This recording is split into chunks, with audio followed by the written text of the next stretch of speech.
If you're one of those kids that spends too much time on that darn computer machine, then conventions are a great place to get the recommended amount of human interaction with others who share a similar interest. Or at least, they were. You might have seen some conventions in the news recently, you know the ones like VidCon, Comic-Con, and E3, but did you know there's conventions for all sorts of different things, like coin collecting, pens, and degenerates? The first convention I ever went to was in Arizona called Phoenix Comic-Con. I was 16 years old, and it, no exaggeration, changed my life. I had heard a lot about geek culture online, but Phoenix Comic-Con was the very first time I witnessed it in its fullest. I was a very sheltered kid. It was the first time I'd seen a brony and a furry and whatever this is in the wild. That changes a person. I was told that it was not cool to like geeky things, and as a 16-year-old, I tried really hard to make it seem like I didn't secretly like a bunch of geeky things. But people at Comic-Con just embrace nerd culture like they didn't care what people thought of them or something. Is that allowed? I guess when I was 16, I was hyper desperate to receive everyone's approval. I was so hyper desperate that while walking around my first convention, I was stressing out that I wasn't in cosplay. Oh, all these pop culture characters are judging me because I'm not wearing any makeup. To this day, I still haven't ever cosplayed, but it looks like a lot of fun. If I did cosplay, I would want to go as this quadrupedic horse. Also Spark from Pokemon Go. I went to one panel called How to Make Steampunk Weapons, but instead of teaching us how to weld real-life weapons powered by steam, the people on the panel taught us how to paint Nerf guns to make them look like they were powered by steam. And that was, no exaggeration, the most disappointing panel I've ever been to. There was also a panel for bronies, but I was too chicken to go. Did I mention that my grandfather, who I'm named after, got drafted into World War II when he was 18? He fought in a war so I could go to a comic convention and be too nervous to talk to bronies. What a different life we had. At most conventions, people in the expo hall will sell a lot of super cool unlicensed merchandise. Yeah, a lot of artists will sell prints and plushies and oven mitts with characters and titles they probably didn't get the license to sell, but if it's at a convention or on Etsy, then for some reason it's okay. I've always felt weird about buying that type of merch. On one hand, you shouldn't be allowed to make money off of someone else's intellectual property without the owner's consent. But on the other hand, look at this cool Bowser wallet, Bowser print, and Bowser bandana that I own. And this body pillow. It's a moral gray area because the people buying this type of merch are the hardcore fans. They know of the property these characters came from, they probably already own licensed merch of the character, the artist isn't claiming to have created the character either, it's a mutual understanding between buyer and seller that we both think Bowser is cool and we just want to buy as much merch as possible. You kinda have to take it on a case-by-case basis, but let me just say this to get it out there, you're not allowed to sell bootleg Ones Out merch. Phoenix Comic-Con actually had to change the name of their convention to Phoenix Fan Fusion because the people at the San Diego Comic-Con didn't like that Phoenix was stealing their name, so these conventions that don't care about stealing other people's copyright are forcing others to respect their copyright.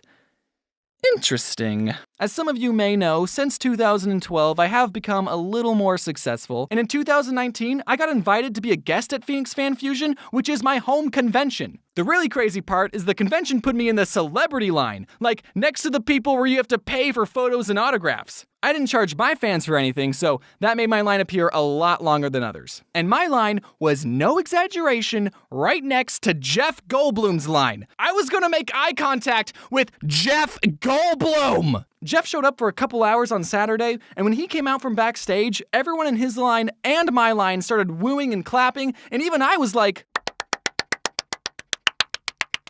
woo! And then Jeff took a look at my line, then looked at me, and then gave me a nod of approval, saying, "Not bad, kid." He didn't say it out loud, but I could tell he said it with his eyes. He also said that I looked kinda cute, so oh, thanks, Jeff. The first time I went to VidCon, that also, no exaggeration, changed my life.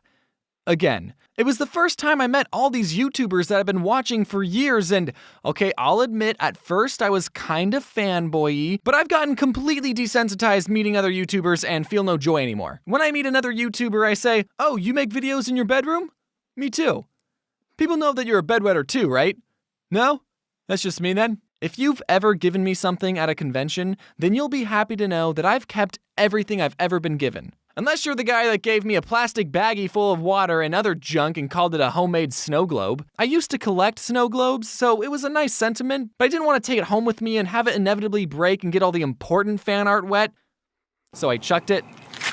And as I'm telling you this, there's some poor kid out there going, "Hey, He's talking about my snow globe. He threw it away?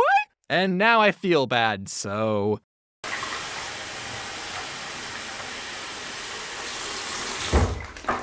Here, I'll mail this to you and you can get a taste of your own medicine. I don't know why this is such a popular question, but a lot of times people will ask me, what's the weirdest fan interaction you've ever had? I think they think that some of you are cringy. I never have an answer for them because all my fans are super nice. Yeah, someone gave me a bag of water, but that's not weird, that's nice! Okay, I have received fan mail from a prison, which is true, so I guess some of you aren't law-abiding citizens. Going to conventions and meeting fans and being on panels is a lot of fun, don't get me wrong, but it doesn't give you a lot of time to really experience the convention. Since 2017, when I would go to a convention, it would mean I was working. I still had a fun time, but I didn't really get to just relax with friends. That is, until I went to a convention last December called MFF, which stands for Midwest Fur Fest. Now, James, did you go to a furry convention? Well, I went with some friends to a furry convention so that I could actually enjoy a convention and not have to work.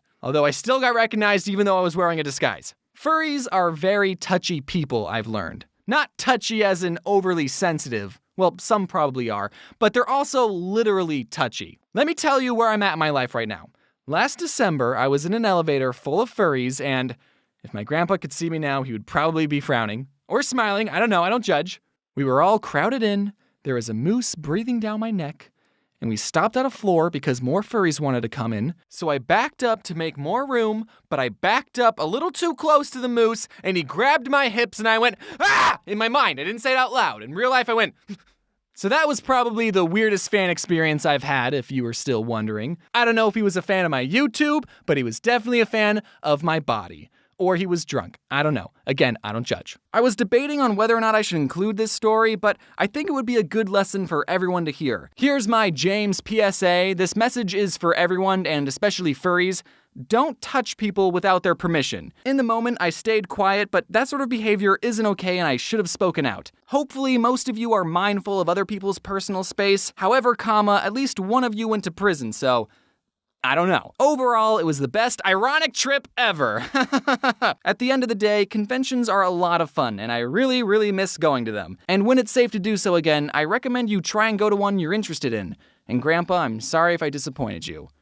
Hello, everyone. I hope you all aren't going too stir-crazy out there, especially with no convenient conventions going on right now.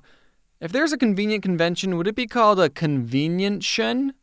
I don't know. Even though it's been almost a month since my birthday, thank you everyone who's wished me a happy birthday, and also thank you to my amazing team that's helped me out on this video. Be sure to check out their socials noted at the bottom right. Since it's getting pretty hot out there, I'm having a buy one get one half off on all my t-shirts currently listed in my merch store, so be sure to click the link in the description to check it out. One last thing, for all you people that stuck around listening to this end card, I'm planning on creating another card game in 21 days, and if you sign up to our newsletter, you get a free collector's card, so you don't even have to spend money to get it, And on that last final note, if you're ever planning on going to a convention in the future, make sure you wear your seatbelt.